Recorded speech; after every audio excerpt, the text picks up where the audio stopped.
We've always had the Rev Pills, but it's very hoppy. It is like one of the hoppiest lagers that's out there. Mm-hmm. And you got great breweries. You got Dovetail, you got Goldfinger, Art History, that are just doing such a great job with a focus on lagers. Mm-hmm. Metropolitan, who's not with us anymore, but they were the pioneers of, like, hey, we're just going to make lagers. Right. We're not going to make IPAs. Yep. Like, I like to have an IPA or a barrel-aged beer and then some cold times. Like, that's who I am. I don't need to only drink only one kind of beer my whole life. Mm-hmm. I like variety. I like seasonality. I like to have a couple beers sometimes, and I'm only going to have a couple IPAs. I'm not going to have 4 or 5 IPAs. I just like the bitterness compounds for me personally at this stage in my life, and I like the lager. I don't know that you're meant to have more than These, yeah. a few ounces of this one. All right, we got another beer here. Yeah, you pulled this out of your cellar. We're day drinking, so I looked to see what I had in my fridge at home. I'm not a hoarder of beers. Supermassive Cafe Deth, Cafe Deth, Dark Matter Coffee. Got them on there. Okay. 14.3%, and this one is 2021, June 30th, so it was a summer release. We do a summer release every year. No foaming over on this one. Nice. Good. No jumping jacks for you, obviously. And it's a coffee beer, but not just any old coffee beer. This has got like crazy X the amount of coffee that our normal Cafe Deth would have. That's why it's called Supermassive. Okay. 3, 4, 5, 8, I don't know, a whole lot more X coffee than the other. So I brought it because I thought it'd be interesting. Not only is it's a little bit older than the Rye, it's still got the old branding and look of the cans before you updated it. Okay. But the coffee flavors don't last. Right. Right. I wanted to kind of be a little educational, and let's taste it. So Salute. when you're adding coffee to a beer, at what point are you throwing, if it's super massive amounts? Our process, we've talked about a lot, is whole bean infusion, post-fermentation, room temperature. When this first got put in the can, it would pop right at you. Right. And it's there. It almost turns into just like a stout.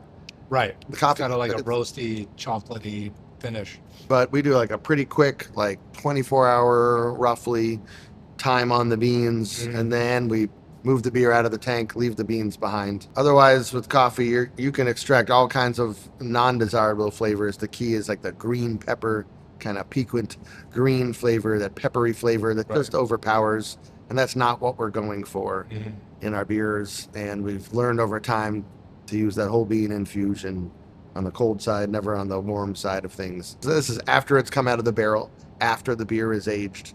We take, 20, 30 barrels, push them into a tank, get the beer cold, infuse the beer with the coffee at that point. Like, we move it from one tank into another tank that has all the coffee beans in it. And are you working with dark matter to choose a specific bean? We are, actually. Yeah. And they come, we have the base beer available. Like, we'll fill crowlers, and they'll give us samples of different coffees. We do this every year, every time we make a coffee beer, sometimes a couple times a year. And we infuse the crowlers with a little baggie with each bean in it. So there's different genetics, different beans, different farms, and then like different process. Now we're going to get all into the coffee terminology and science, but I got to go on this great trip to Guatemala to go to Finca San Geronimo, which is one of the 2 big farms that Dark Matter sources coffee from, and learned a lot about coffee with them. It was just an amazing experience. Exciting. And it's most likely the coffee that's in here. The farmers have been here to the brewery a couple times as well, and so some nice collaboration and exchange there. So we blind taste and we choose the ones that we like. We sit in panel and talk about it. Sometimes we'll do a blend, a little bit of this one. I liked a little bit of that flavor. I wouldn't want too much, but I really like this one. When it comes to your barrel aging, are there other beers that you do blends on? Oh yeah, like this rye that we tasted here, and this is like an evolution in the program.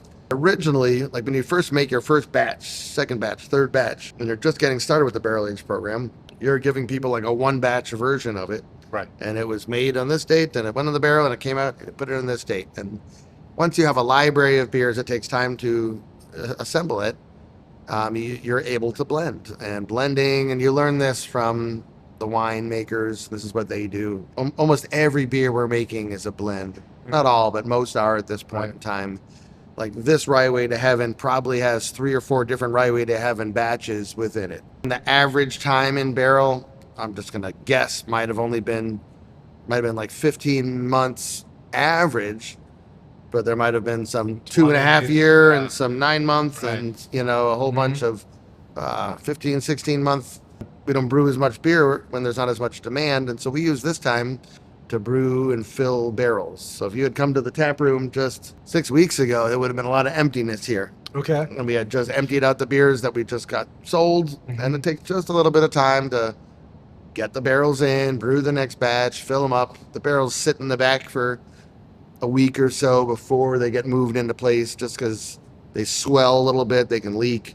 The barrels need a moment. Right, And then once right. they're set in place, then they go in storage. We don't move them. Mhm. We generally like to keep them in the same spot. Beer is a little more precious than the whiskey. Whiskey. You're asking before there, you can abuse that a little bit. Beer is a little more precious. Yeah. What are you happy about that's coming this year at the tap room? Trying to think. We're celebrating 15 years, Yeah. and we made a 10-year anniversary beer called X, and we're making a beer called XV. It's a 15-year anniversary beer. It's a blend.